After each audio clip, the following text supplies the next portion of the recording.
Right, this is the end of the third turn of the game. It's the first half of the second part of the first age. That'll make sense if you know what this game is all about. It's been quite a complicated turn, this one, compared to what we've had before. We've had our first war with a bot, England against France. One piece of advice I will tell you is don't go to war with bots unless you're really prepared, because this could have ended really badly for England. They had some bad event cards which lost them a lot of manpower up north, which meant they desperately had to use a lot of their military just completing the conquest of Scotland, which they'd done. So the English gained Scotland, whereas the bot gained Brittany and Normandy. Now, I'm not particularly bothered about that on the English side, but to be honest, I wasn't expecting the bot to be able to take this MPR as well, non here, which they gobbled up and all. But it does effectively leave the English commitments in France now down to Bordeaux. So I'm not.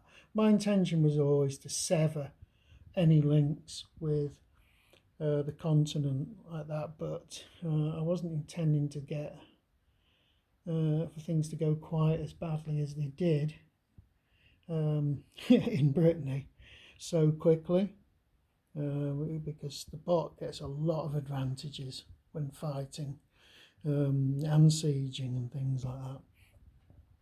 So I would advise all my other player realms to avoid fighting the bots unless you absolutely have to or want to. So now England and France have got a truce. They've both got quite a lot of unrest.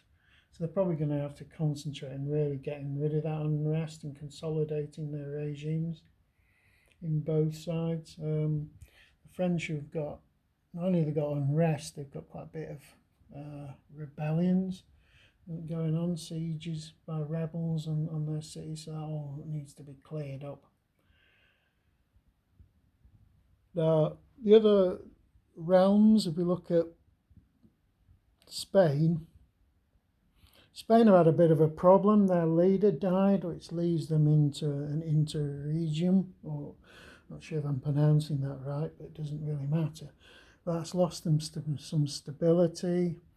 It's effectively put all these royal marriages onto contested side, and it also gives people casus belli against us. Not that I think anyone's going to take advantage of it, but it's not a good state to be in. You like your leader is this default leader with these awful stats here, so they need to concentrate on getting somebody crowned as soon as possible. The Spanish managed to expand their empire in the New World, but they did have a rebellion, a native uprising on Antilles, which needs sorting out. They have massively increased their influence in Italy, with alliances and marriages which have sort of gone bad at the moment. They were thinking about spreading onto the coastal areas here, snaffling up these Muslim states. You don't really want to attack Morocco. That's quite a strong state, even though we've got a claim on it. It would require a bit of effort to take that. In terms of the Ottomans really have been just sorting out alliances. They got an alliance up here with the Serbians. Also got quite a lot of influence in Serbia now. They did have sporadic problems with the religious descent because these are Orthodox regions here, but they threw really well on the rebel dice and got rid of all the religious dissent. But it's something you need to think about, or converting these areas over to the Muslim faith. They've also expanded their influence in Karaman, but they still need more to achieve their mission. So it's not been a particularly successful turn for the Ottomans. They've really been treading water. In terms of Austria have had a bit of a problem in the fact that these rebel units have moved out of Bohemia into one of our provinces. We're going to have to get rid of them fairly quickly. We've also got quite a bit of unrest, even though we managed to suppress some unrest, the lucky die rolls. We've still got bits here. We've managed to vassalise Bosnia here, which is useful. Apart from that, it's been fairly quiet for the Austrians. The only other realm we have on the board is this other bot, the purple bot. Now the purple bot's now got a marriage and a load of influence in Bohemia. If they can get hold of Bohemia through vassalization or annexation, then they'll have enough tax revenue to take Lithuania, and then they'll become a serious threat to Austria. Now, one thing that did happen is regards cards. Just keep an eye on what the cards are. You should really read them all and get it in your head. Now I'm talking about the event cards. Get it in your head who's going to get the benefit out of this, because there's a really good event card which the Ottomans could have got. They could have got an alliance with Crimea. That would have been a massive increase for them in terms of territorial control. But that card fell to somebody else. Admittedly, other players need to be aware of these events as well, and don't let your immediate rivals take really beneficial events. So Ottomans may not have got that card anyway, but it's something that I didn't realise, that the Tartar invasion, or whatever it is, or Tartar uprising, was so potentially useful to the Ottomans. So I'm not going to make that mistake again when I'm looking at cards.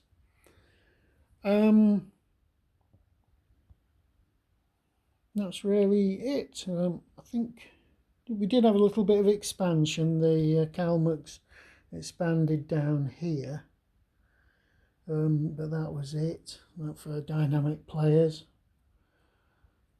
Now there's a lot of tension in Italy at the moment, and I'm amazed that the Italian wars haven't broken out. Historically, they were between France and Spain. We are playing with power struggles, and the next power struggle to come up is the Italian wars, but I've not seen anything that can trigger it. It might be in this set of event cards for the final half of the second part of the first stage. There you go. It is a massively complicated game, and I've been making mistakes. I'm still learning things. What I'm doing is I'm just going through some videos, some really good videos on YouTube, looking at how to play this, and just watching them, you learn 3 or 4 things you'd either didn't know or forgot every time you watch them. So would I recommend this game? If you are into political grand strategy games, this is the holy grail as far as I'm concerned. Its scope is so much bigger than things like Here I Stand, and there've been other games with similar types of ideas like Invasions Volume 1, but that was a complete disaster. This works because it's built on a board game that was, and then built on top of about four or five iterations. I think it's 4 iterations of a computer game.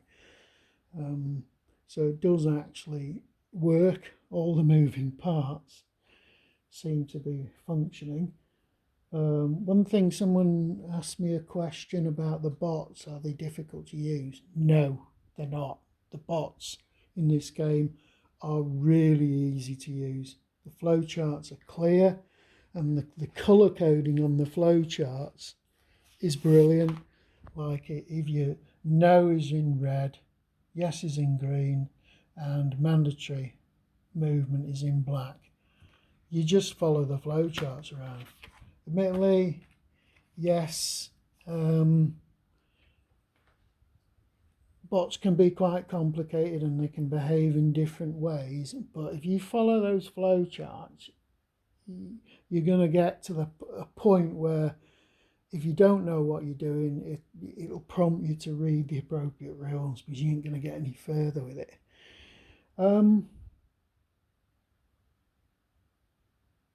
So that's it really. The main mistakes were, this time I didn't realise that if the papacy is like it's not held by a particular person or a particular realm, it's the one who holds the leftmost thing that takes it on a draw. In this case France holds it, but that's fair enough. Another thing, France got the first turn last turn, the first player last turn, and that's not right. Because they had it on the first turn as well, so that should have gone to the English. Okay, on that particular occasion. I was doing some of the NPR rebellions wrong, because it's not just the tax base of the invaded area that generates what's called your manpower commitment, I think it is, and that it's also based on the number of provinces you hold in surrounding regions as well. So that's something I was doing wrong. Another thing I've been doing wrong is when you're fighting with ships, you should be using the cannon die all the time. No, I was using infantry die, the white ones. But I haven't had any naval battles since the first turn, so that wasn't a big impact. Another thing I did wrong is sieges, that I was only doing one siege at a time. And basically, if you've got the cash and the cubes, not necessarily the cash, if you've got the cubes and the standing army, you can do as many occupations of these little towns as you can afford in a single go. And that's really it for things that I've been doing wrong in the last few goes. That's it. Very long video.